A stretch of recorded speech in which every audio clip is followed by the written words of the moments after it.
speak about government, how do we help keep them as safe as possible? How do we help them communicate and feel empowered that government is not, the big brother is not going to come down like a hammer. Alright, so we're going to give another 2 minutes to the other panelists to join us, and then we'll begin. Hello. At the end of the panel, the objective is for us to come up with ideas on how to keeping in mind the different countries that, keeping in mind that realities are different in each countries. At the end of the day, we want to come out with ideas on how to empower activists and people who just communicate online and voice their disagreement with whatever government is doing in an era where African governments are becoming more and more able to listen in on communications and hack email addresses and all of that. At the end of the day, at the end of the discussion, we really want to come out with, I think that's Arthur. Oh yeah. Oh, come on. And all our panelists are here. Oh yeah. I'm good. Good, I'm good. pretty sure whether. Good. We know each other from emails, but we don't know each other physically. Okay, so now everybody is here. I'll give you one mic. This one? Okay. First question. What do you see in the future for African activists? Now that governments are able to, using, for example, IMSI catchers to listen in on communications, they are becoming cheaper and cheaper. We have seen research on how some governments have hired the services of international companies who are able to hack Facebook accounts and WhatsApp accounts and whatever. We've seen that African governments are actually investing in those technologies. What do you see in the future, be it close or... About the future when it comes to activism in Africa and data privacy and protection. The reality is that the same way that governments are working harder and harder to restrict the rights of citizens, attitudes that they are modernizing by also acquiring technology. The citizens are also fighting back. We have an increase of awareness among African citizens and activists all over the continent, and they are becoming more organized, they are becoming more savvy, and they are understanding their rights even better. So despite the fact that governments are striving hard, either online or offline. Okay, so I'm cautiously optimistic because I think that there's, I'm very cautious about my optimism around citizens' awareness, because I think that there's an assumption that when you talk about human rights defenders, it's a homogeneous group who are aware of the threats at the same time, and face the same challenges and the same threats. So I foresee,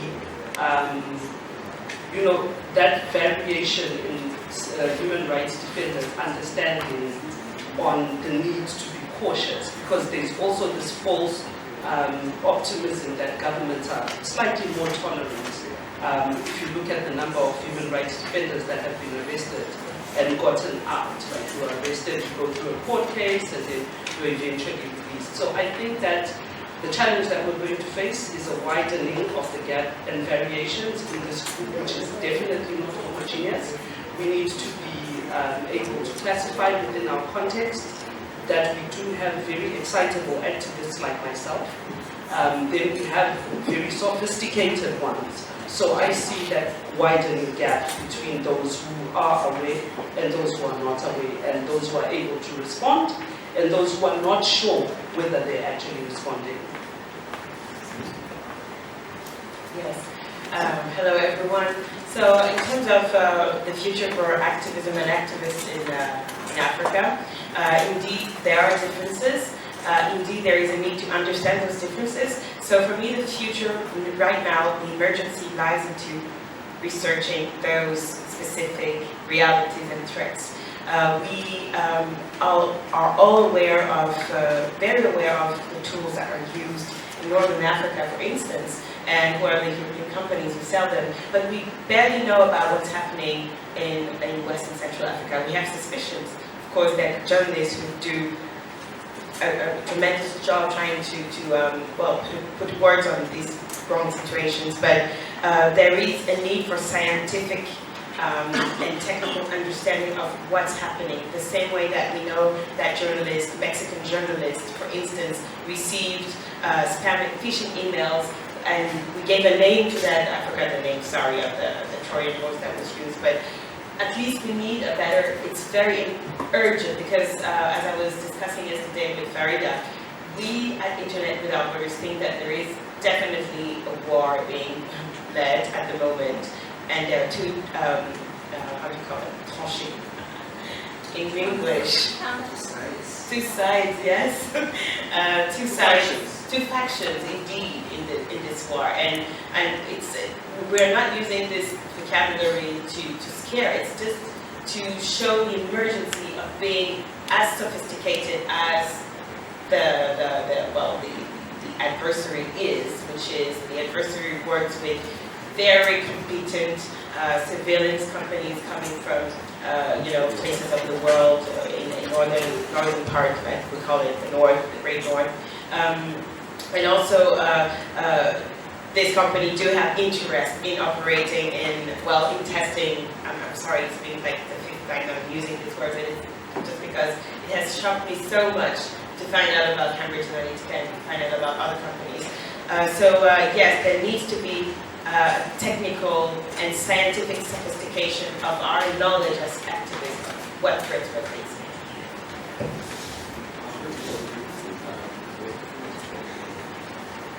Yeah, I think we have seen an increase in authoritarian collaboration and innovation, where states like China, Russia, and African states, like when you look at Ethiopia, exchanging norms and standards, and also practices and technologies. But are we seeing the same innovation and collaboration in civil society? Maybe not really. When you look at the beginning of the 2000s or late 90s, when the Arab Spring, we thought it was going to catch fire across the world, maybe sub-Saharan Africa, but it did not. Although the internet has given activists the power to collaborate across borders and to innovate, but we're not really seeing tangible results in terms of democratic change, in terms of social activism. Why is it that so?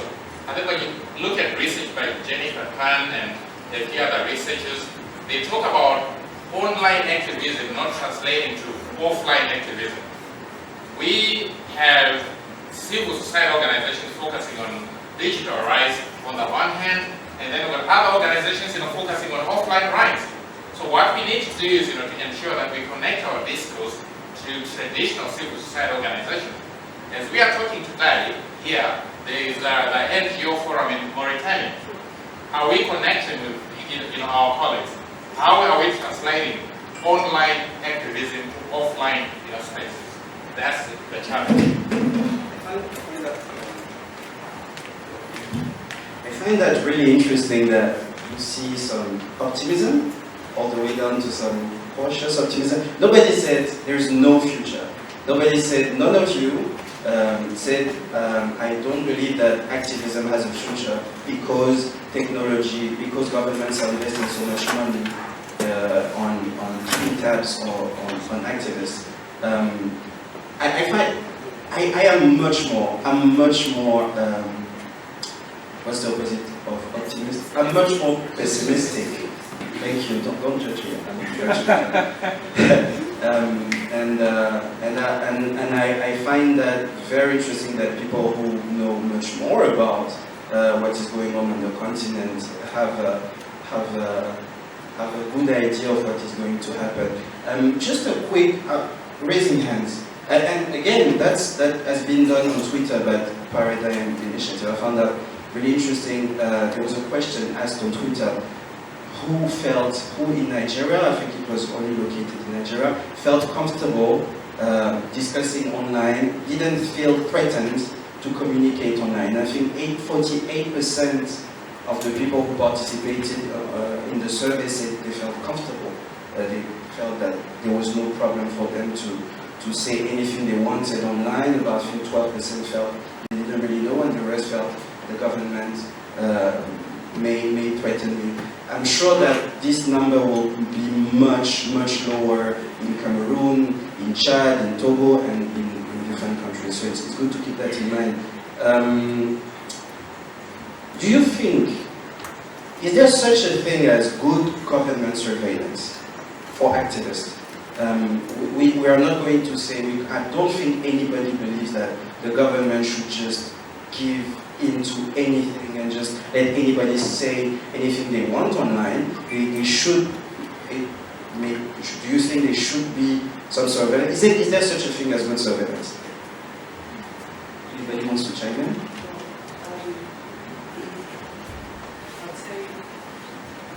I'll say that's a trick question. I don't think there's such a thing. Surveillance is surveillance, and you can't actually classify it. I think we also need to agree that when you look at human rights defenders, surveillance is one of the threats, but you also have digital threats that result from the surveillance. And sometimes people would think that because you've been surveilled, your activity is being monitored online, you've been ruffled up a little, so it reduces the amount of time or the work that you're doing. It's more subtle, but it still has a huge impact in terms of the extent to which you can mobilize, engage, and share whatever it is that you are actually working towards. I think when we talk about surveillance also, it's important to recognize that there is a significant number of activists who are aware that they are being surveyed, and also are very strategic about the way that they communicate or they mobilize. So what is important to note, and I had a note on it here, is that it's important for there to be a plan around the risks of being online, mobilizing online, working online. So there is no such thing as good and bad. What is important at that particular moment, if you are going to be working online, communicating, mobilizing, is to have a strategy around it, be aware of the risks, and respond to it.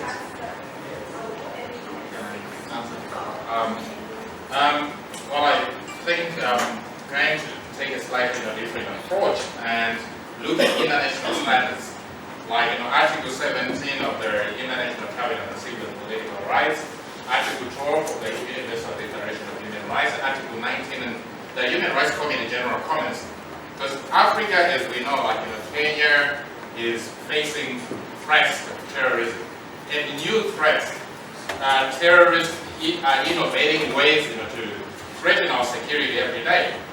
So of course, I think there are instances where the government has to surveil for instance of legitimate criminal investigation purposes, for national security, because we don't really want to see the repeat of the Kenyan Moor attack or Garissa and some of the nefarious activities happening on the continent.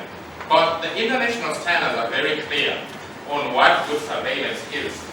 That it has to be necessary, proportionate, legitimate, and in line, and look in terms of a law. And that law has to be in line with international standards. That is General Comment 34 to Article 17. If you read the report by Navi Pide of 2014 and writings by Frank LaRue, David Kate, reports, they actually define international standards. But the application of international standards is very difficult. It's a very dangerous terrain because most governments say, well, this is national security. Look, for example, in Nigeria, they say hate species terrorism. So where do you draw the line? it is very difficult. It's very difficult. So I agree to a certain extent with Leo that there's no good surveillance.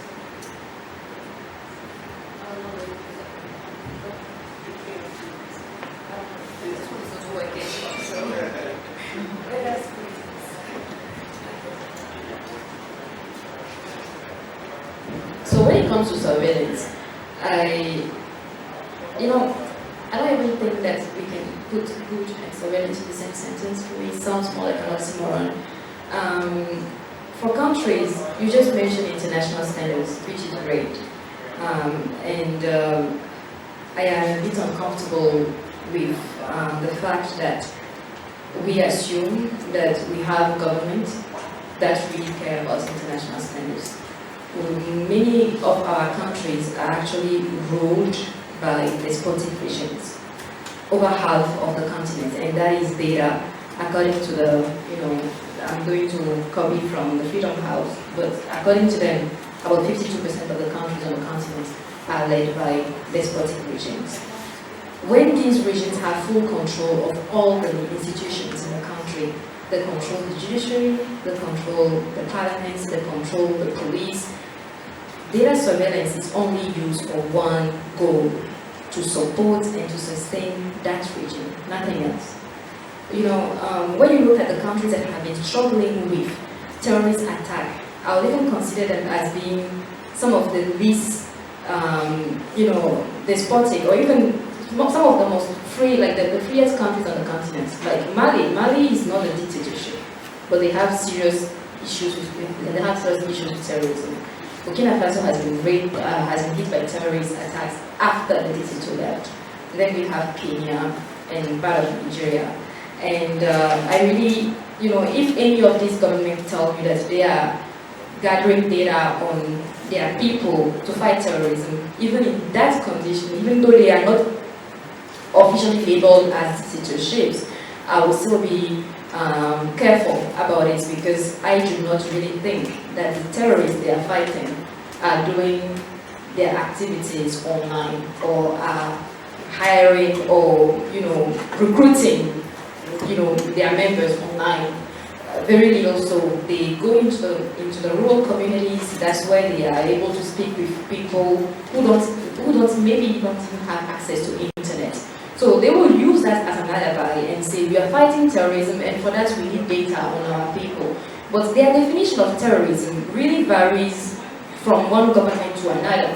For some governments, in my country, Togo, I am officially a terrorist because I post stuff against the government. And they said it in an official memorandum that I am a terrorist.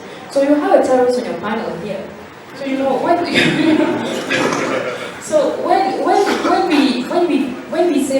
when we start talking about good surveillance, we are giving them the opportunity to defend something that I think is undefendable to start with.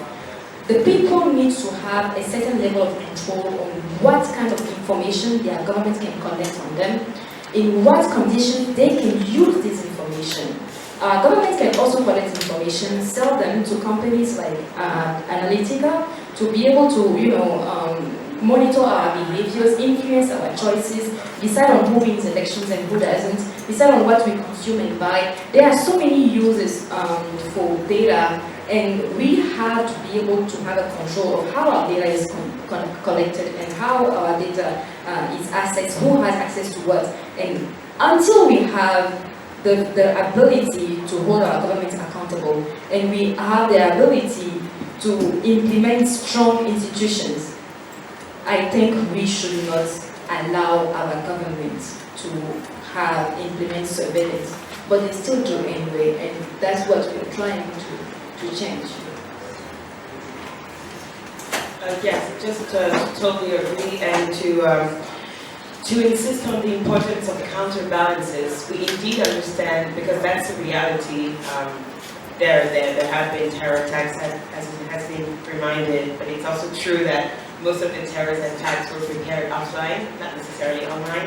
Many studies tend to prove it, even in studies conducted in countries like France or the US, which have been also affected by this phenomenon. But yes, the back to international standards, the idea is the necessity to have counter powers.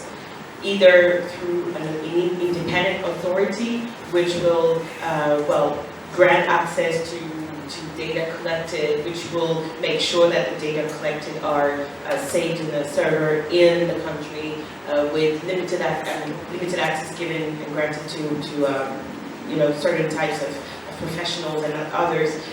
All these types of questions indeed can all be dealt with in a free and open society, and obviously it's not the case in most of the continent, unfortunately for now. So yes, again, it's a fight that we have, a victory that citizens need to win, and it's a process that's ongoing. And for now, we need to protect ourselves. That's the emergency. We need to understand the threats, and we also need to be proactive. We citizens should not only be forces of compensation; they are also forces of propositions, because we need to prepare for what comes after, because there will be an after. That's undoubtable. I find it fantastic to have so many different angles on the same issue. And I find that also very interesting that you spoke about Cambridge Analytica. It's a big company, invested millions of dollars in trying to sway the way people thought using social media, something they are on artists, other people think they are geniuses. What I find interesting about Africa is most governments don't even need to hire the services of such international companies in some African countries. If a government has close relationships with a mobile operator, for example, or an ISP, an internet service provider, all they need to do is just ask for anybody's, the internet service provider knows everything you're doing online, every website you visited, the mobile operator knows every phone call you've placed. They may even know if you're not using encryption, they may even record your communication very easily, your SMSs. So in Africa, basically, they wouldn't need the help of, some governments have hired international companies to go into even hacking encrypted communication. So we can imagine how bad it is for communication. International mobile operators can help. Do you think that can be a solution to helping activists keep their freedom of speech? I absolutely agree with that. That's one of our work at Internet Sans Frontières, is precisely this. In a previous panel this morning, I was saying, I was talking about a research that we published in January this year on practices by Orange in Senegal and Safaricom in Kenya on privacy and freedom of expression. And we postulate that in liberal societies such as the ones we have in most of our countries, if we cannot count on the government, on the state to protect our international human rights and national human rights as well, we need to be able to count on other layers of society. So that is, of course, civil society and citizens, but that's also companies. They have a responsibility. That's why the concept of corporate social responsibility was invented, precisely for this, in order to, in case there is insufficiencies from the legal framework or from the state protection of human rights, companies need to play a role as well, because they're making money, we're helping them make money, specifically in the data information society. Our privacy is helping them make money, so obviously they have to give back at some point. And giving back is opposing to legal requests, and that's non-negotiable. There is no such thing as national security. We've seen that national security is never the real reason for requesting an internet shutdown or for asking a telco to send mass messages to users, threatening them that if they share fake news on the internet or social media, they will be sentenced to jail. No, there is no such thing as public order which can justify, at least in the context that we're talking about, that can justify a human rights violation. So yes, companies do have a responsibility, but for them to be able to exercise that responsibility, we need to speak with them. They speak with governments. They need licenses. So whenever you need a license as an operator, you have to go see the Ministry of Telecommunications, negotiate the license. some people say that it's not transparent enough and that there is corruption, which is certainly true, and which is problematic. But yes, we need to speak with telcos. We shouldn't let only governments be their only, counterpart. Indeed, we need to come at the table, and we need to force that table. They won't let us in, that's for sure, because they have no interest. It's so easy to infringe rights and not risk anything. But it's more difficult when you have to put in place additional processes which are demanding in terms of course, resources, human resources, and not even money. It doesn't cost anything to respect human rights. It just needs you to have a professional, a lawyer or a law professional who can tell you, hey, when we're doing this, we can risk having a lawsuit from the consumers or having a lawsuit from whoever, and it's bad for our image, it's bad for the trust, it's bad for the business. So we need to force the table and come in and be counterparts and come up with solutions, not only complain, because it's important to complain, but it's also important to propose, and that's something. To add to what Johnny just said, I also think that there is a need to also expand collaboration between African civil society organizations and international, if I can say, Western civil society organizations. Because the good thing is that when it comes to most African countries, at least where internet is liberalized and the government does not control the gateway. In Togo, the government controls the gateway, so we only have one private mobile carrier, but they are a subcontractor of the government, so they shut it down when they feel.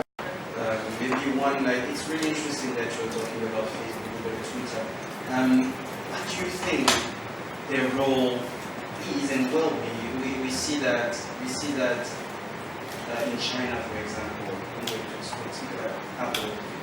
Apple is all around the world saying we are the safety, we are the safest operating system and all that. But because of financial reasons, like you were saying, now Apple is working with the Chinese government and opening the data. Well, not all of it, but some of it. The same for other big companies. Do you think that Nigeria is a good example? Nigeria is a huge market for all those companies. Do you think that if one day the government says, you know what, Facebook, if you want to keep working here, we are going to have to share the data. Do you think they are going to? And again, something that was really interesting that was said yesterday is that African governments tend to copy each other. So if they see that Nigeria does that, then Ghana will say, you know what, just the same, you want to work here, don't give us access to data. What do you think the role of those big companies will be in as long as we are the activists who are talking about are using those platforms to communicate? The government is us, so we need to make sure that this never happens. And to make sure that this never happens, we need to, first of all, invite, I was about to say force, I don't know why I like to say force, but invite strongly, yes, strongly invite government institutions such as the African Union to finally truly implement the covenants, the conventions that have been adopted on our rights and our digital rights in particular. And we were discussing yesterday the case of Nigeria's bill on digital rights. It's definitely something that has to be emulated now. It's now that we're building the internet of tomorrow that we want to see on our continent. I'm sure that nobody here really wants to have an internet that looks like the Chinese internet. I mean, no offense, but it's not really in our interest. No offense to the Chinese internet, but I think the openness has brought us. I mean, we wouldn't be here if we hadn't had an open internet at some point. We would have, like Farida, she tweets one tweet and she has like CNN and everybody retweeting and she's threatening the government. This young lady. So yeah, you're a terrorist. You're a terrorist. So threatening. So I think there would be so many SMEs developing now if we hadn't this open internet which allows someone living in, I don't know, Goya to sell products to Mumbai. It's true, it truly happened. It wasn't possible 10 years ago. So if we don't want this to stop, if we really want this to be a reality, we need to pressure our governments. I mean, to make sure that the internet we're trying to build during these conferences and by working with each other stays a reality possible. Not necessarily copied from the Western internet, because it has also its pitfalls, but at least one that we build and that has an interest for us. Other than that, we should just go back to where we were 10 years ago and just be, actors, not actors, but spectators of our own internet. The unfortunate thing about us in Africa is that the regional and international institutions do not really protect the citizens, they protect the state more than they do protect the citizens. When you look at the African Union Charter on democracy and human rights, for example, there are specific, guidelines and information on how the union will react when the state is threatened. For example, if there is a coup, automatically you are banned out of the African Union. There can be a military intervention. It is illegal and stuff like that. But when it comes to the government violating the citizens' right, there are no provision on how the union responds to that. The best they will do is to issue a statement, and call on the government to reduce the violence toward the people. So when it comes to collecting our data, abusing and infringing our rights, I think we also need to do a better job at educating the masses on the danger of governments, having access to such data and such information. Because today, internet is becoming more and more militarized, and social media especially. You go to rural communities, people don't really have any other use of internet than WhatsApp. Like, in a country like Togo is the #1 social media. Everybody is on WhatsApp. Even your grandmother in the village who doesn't speak any language, she has WhatsApp, and she sends you prayers, every morning, But so, when we are educating the masses about their rights, about their needs, and they need to fight for these rights, we talk about education, we talk about sanitation, water, electricity, but do we ever talk about privacy? Do we ever talk about, internet? When you're using your WhatsApp and you're sending your prayers to people, this information can be collected and used against you. This is why you need to be aware, this is what you need to do. So I think we also, as activists, have to start thinking about including digital rights in our struggles and start educating the masses on the need to work together to stop governments from using and collecting our data and using it for the wrong purpose. So educating people on digital rights is one step forward, and because we cannot just hope that our government will, like international businesses will never provide our data to our governments. We never know what deals they have. This is we live in a capitalistic world where money comes before people. So let's just start preparing the people to prevent something like this from happening.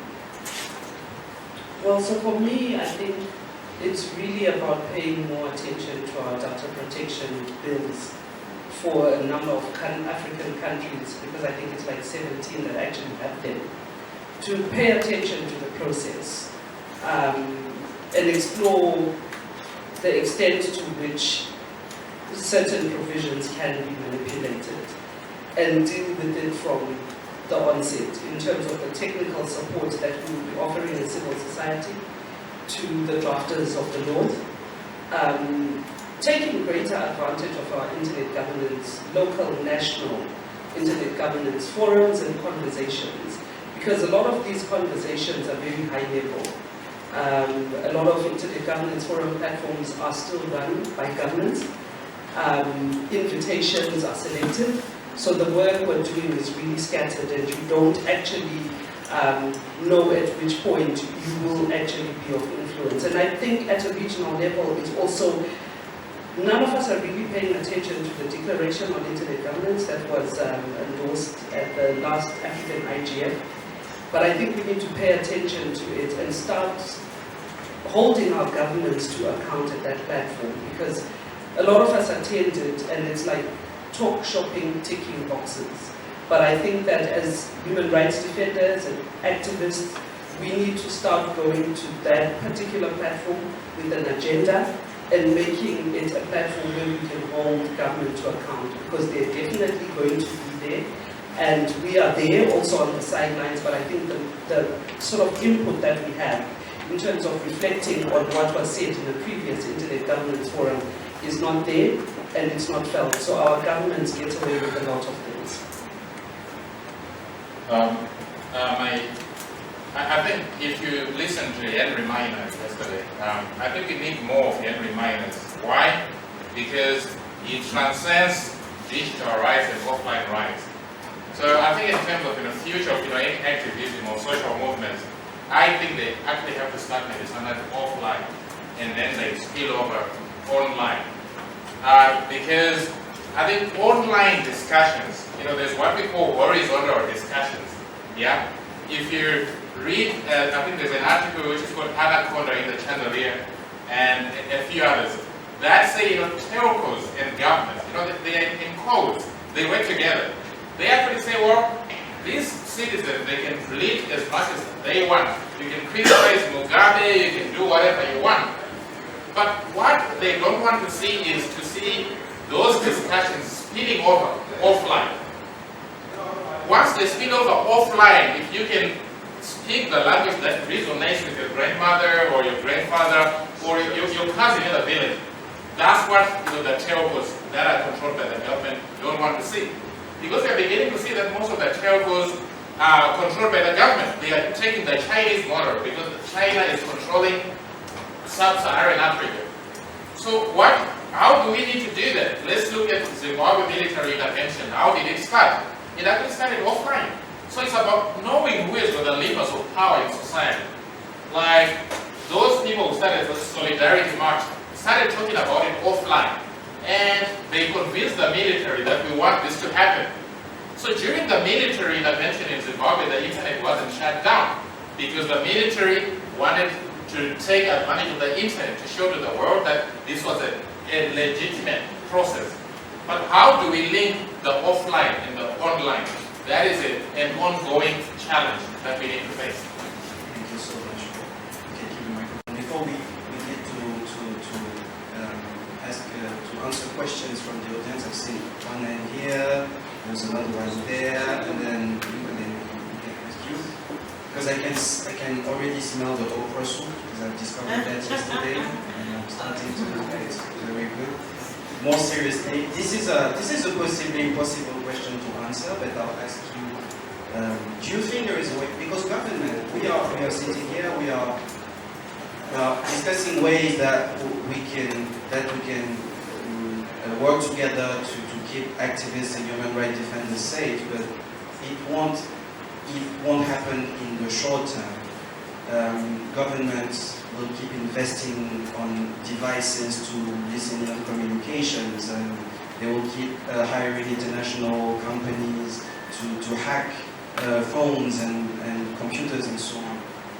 Do you think, while this is going on, while this trend is going on, do you think there is a way to hack that, to short circuit that trend to make it an advantage to human rights defenders instead of an inconvenience? It's a horrible question, but you have an answer. And then if you don't, then we'll just go and take the questions from the. Instead of all this answer, which is No, but that's the last question. If anybody has something to do, otherwise I'll make a mic. Take this one.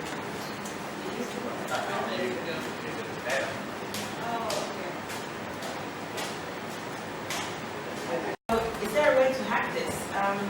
Yeah, to be as creative, as innovative, as proactive, it's important not to let only government set the tone in terms of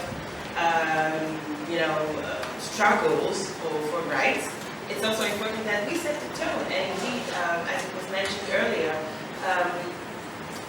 on that, it's very important to foster more collaboration between civil societies and citizens on the continent with the rest of the world, and specifically academia in Europe, for instance, or North America, who have who are already, for many of them, thinking about the issues that will come that will come up very, very soon. Like, for instance, we had a session yesterday about artificial intelligence. It's really time now to think about this, to be creative, not only have communities of which infringe digital rights be creative in how to infringe them more, but be creative in how we can use this innovation, this creativity in our interest. How can we use artificial intelligence, for instance, in, I don't know, organizing a meeting? I don't know, I'm just giving an example. Or how can we use, I don't know, can we create a digital, a course, an open course on activism online, and which can be shared easily on internet platforms throughout the continent. And there are so many. Basically, what I'm trying to say is that society needs to be innovative and creative, anticipate, and be proactive in its work, and not only be spectators and suffer from rights infringements and consequences of rights infringements. So I think creativity and innovation is key. How many of you have ever read the book by Ron Dyson, which is called Black Court? Yeah. Black Court, is it? Dark Court? Black Court? Yeah. Because when Tibet, when the Chinese were attacking, using malware and phishing, they also did counter surveillance. So in other words, I think they actually showed to the world how stupid that government was. And Citizen Lab is actually doing a series of research where if the government is surveilling, they are also sitting on the horizon surveilling. So that is actually empowering civil society in the process. And we also have a number of organizations, like in the post-Snowden era, like the Snowden revelations, the US government thought they were clever, the Five Eyes, the UKGSHQ, right? But we now have organizations like Access Now, IFF, Internet Sans Frontiers, doing even more fabulous work to expose or to counter that narrative or to counter what other governments are doing. So I think we're already doing that. Anyway. Question one, also maybe wants to say something? Question one. There's a number of issues I want to address there. Last week, about 34 of the globe's biggest tech companies signed the cybersecurity tech accord, and one of the items in that accord is that they will, in future, not be very resistant to assisting governments in surveillance activities on citizens. Now, Google, Facebook, Microsoft, all these big Western companies are part of this, but the Chinese companies aren't.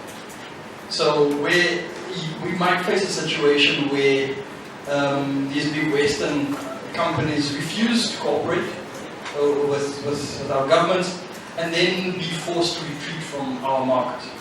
And who's ready to step in?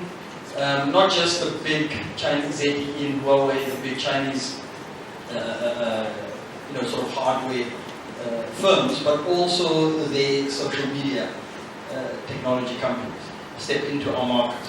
So we have an opportunity, but there's a threat attached to it, where we can actually encourage the Western companies, the big companies that are operating in our market, to sign up to the accord, and then hold them accountable that way, because there's momentum right now.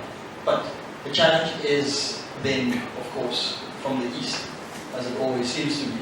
The other issue is the one around civil society and what do we do? The last question there. I think a lot of the technology companies, especially the cybersecurity and surveillance companies, are listed on government lists in the EU and the UK. as well as the US. And there are actually civil society, northern civil society initiatives monitoring this, like, I think you mentioned Access Now, and they've created this cause initiative where they actually monitor how surveillance technologies are shipped around the world, who's buying them. There are other indexes that I've also used to publish about a series of articles around surveillance and procurement of surveillance technologies in Namibia by Namibian state actors. So those sorts of initiatives already exist, and we can use them to see actually where these technologies are being shipped, and we can already see this. And I think something like WikiLeaks, the hacking team files which we posted online, I found a lot of stuff there about Namibia and how they were reaching out to the hacking team to help them hack. And all of this created a picture of how we can address the issue through the media with the public and so forth, and how the effect this has, because this is extrajudicial. All this stuff is happening. The third issue is around civil society working together in this field. And I find this currently, there's big divisions in society, civil society in Namibia, especially the ones that I work in, sort of ISOC and NAM, IGF and these ones, where our stakeholders, a lot of our stakeholders in academia, in police and so forth, the competing interests are just so strong. And where we as NAM, IGF and ISOC in Namibia have to, because some of our associates, for instance in academia, who's been working with the police around cybersecurity issues, and they've narrowly framed it around child protections and countering revenge porn and all sorts of harassment online, and gender, the whole discussion around children and women and so forth. And the whole cybersecurity discussion has become about that. And I was doing a presentation, a parliamentary presentation this week in front of the parliamentary committee on Monday before coming here. And my issue was trying to make them understand that the cybersecurity discussion isn't narrowly defined around, it can't be just about child protection, it can't be about harassment and revenge porn and things. There are big economic issues at play, there are security issues at play and so forth. So I think that needs to be addressed. The messaging within, amongst ourselves in civil society, how do we understand each other and then make each other understand, look, we all need to be on the same page. If you're working with police on countering child protections and harassment and revenge porn and stuff like this, you need to understand that there are human rights issues, because child protections have been used for internet shutdowns in other parts, in other countries around, on this continent. So there are issues, the issues there. I just want to say there's opportunities are there. Thank you so much for your input. Yeah, it was you. Can we give an opportunity to just keep it a little shorter?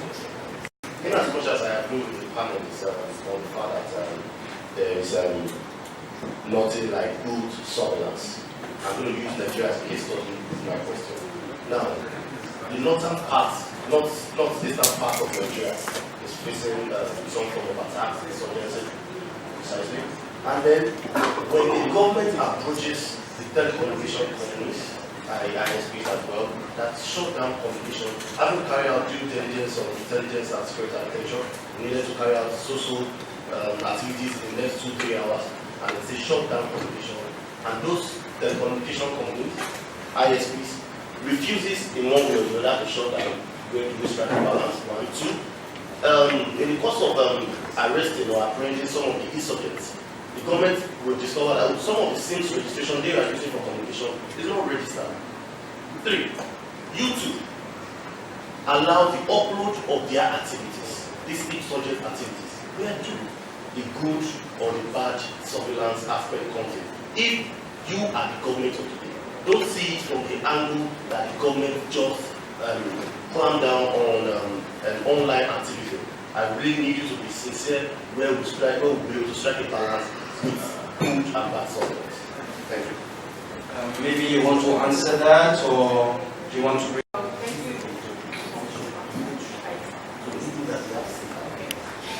Thanks for the question. Again, so we are aware of opportunities and threats for Europe, so it's a question of collaboration, because obviously we don't work on child protection, but the other organizations working on it, so we need to collaborate more. But yes, how to strike the balance? It's not my role. It's not our only role here. There should be layers. That's why we're talking about independent authorities. Where are the independent authorities who are consulted to assess whether the government is going in the right direction in fighting terrorism and preserving liberal societies? Because that's also important. What's feeding terrorism is also a liberal society.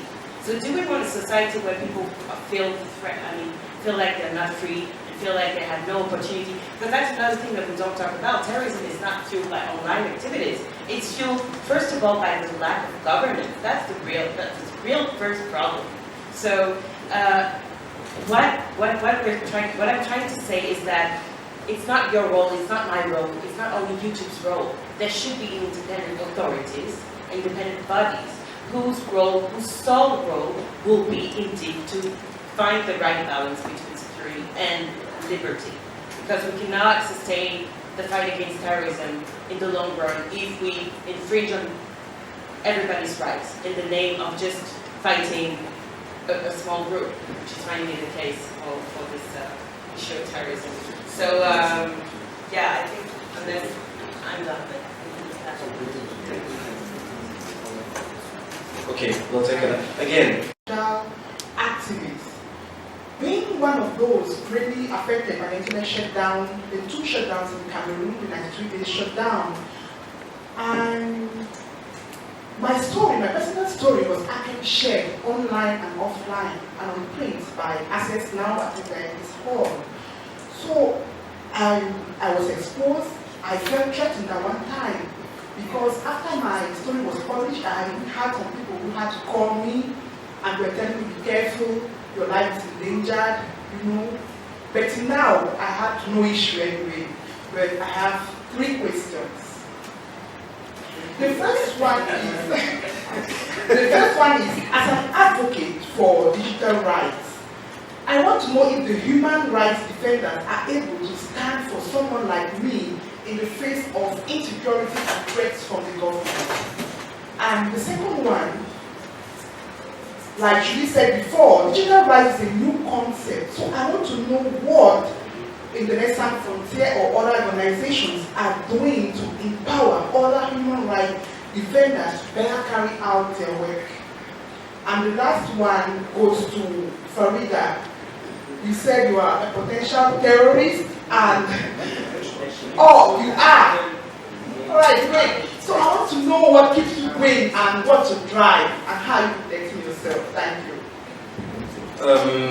Okay, obviously Others spoke to the offline strategies.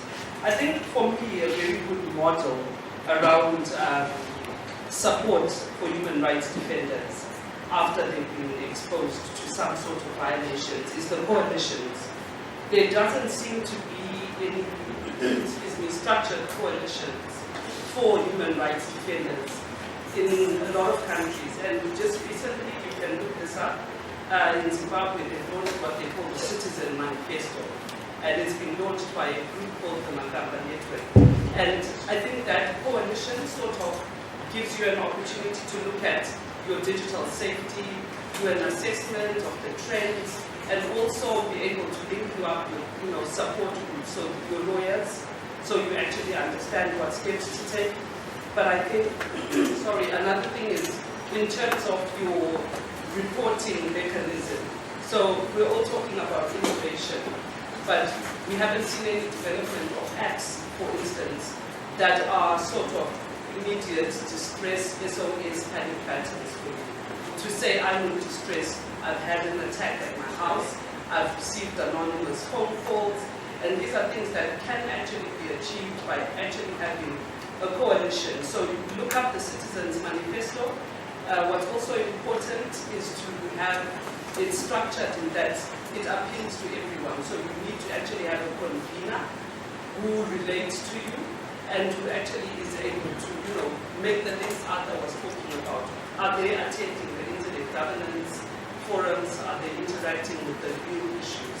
So for me, a coalition, distress call, SOS button, and also linking up with the right, your legal support, your counseling sector. You need that, but that all is motivated and organized through a coalition. Okay. All right. So thank you for. My friend there said you want to learn how to be a terrorist. I don't think so. Well, about how I keep myself safe, online, I will say that basically when you have been operating under, a despotic system, you develop some natural behaviors. There are some natural behaviors because, right from the beginning, you just tell yourself that everything you're doing is going to be followed and surveilled. Even way before social media became popular, it's not every conversation that you have in public, it's not everything that you say on the phone, because there can be consequences. So these are behaviors that you develop, and then some of my friends will say that I am paranoid, but there are many tools and there are many resources that I use when it comes to my own communication. It's not everything that we share using WhatsApp. Today, technology gives us the ability to have different types of applications out there, some that are safer to share information. So we have, when the data is sensitive and the information is sensitive, and we need to have certain conversations online, we don't use regular social media. When we send emails and we know that what we are sharing is online, we make sure we lock them and we use safe sites like Twitter Nota, or we use Virtue to encrypt the information that we are sending through. And then we make sure that we don't store certain things on our phones ever.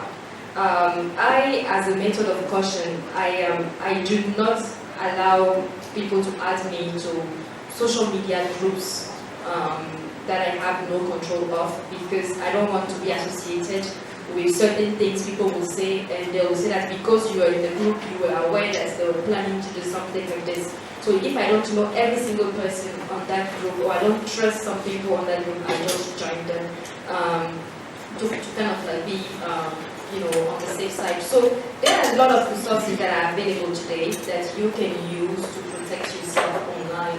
But the problem is, protecting yourself from online is one thing, protecting yourself offline is the most difficult part.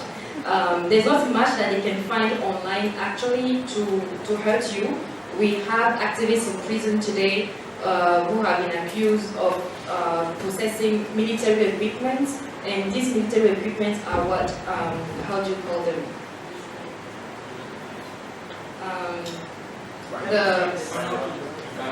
Binoculars, yes. They found a binocular in his house, and that is a military equipment, and that's why he's in prison today. So if they want to hurt you, they can even accuse you of trying to poison the president by leaving Gary in your house. So they will always find something, to hurt you. So protection offline is the most important thing, and that is a constant struggle.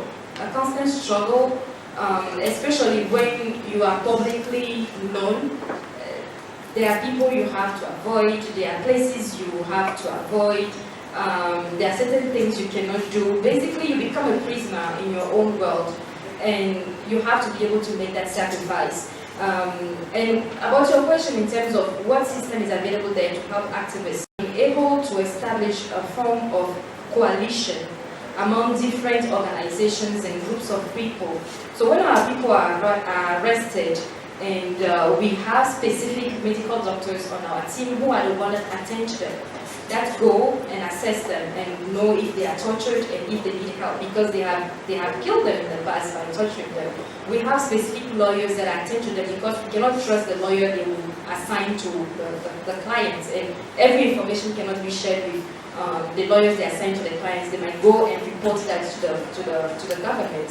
And then we work with other organizations, but we work with other organizations outside of the country to be able to raise awareness about those people who are arrested, to start litigation and contacting international institutions such as the United Nations Human Rights Commission about the cases. But no matter what you do, there are still, the repression is so hard and there's very little we can do to protect everyone, but at least we try to respond to the needs of those, that face, repression on the ground by developing a network.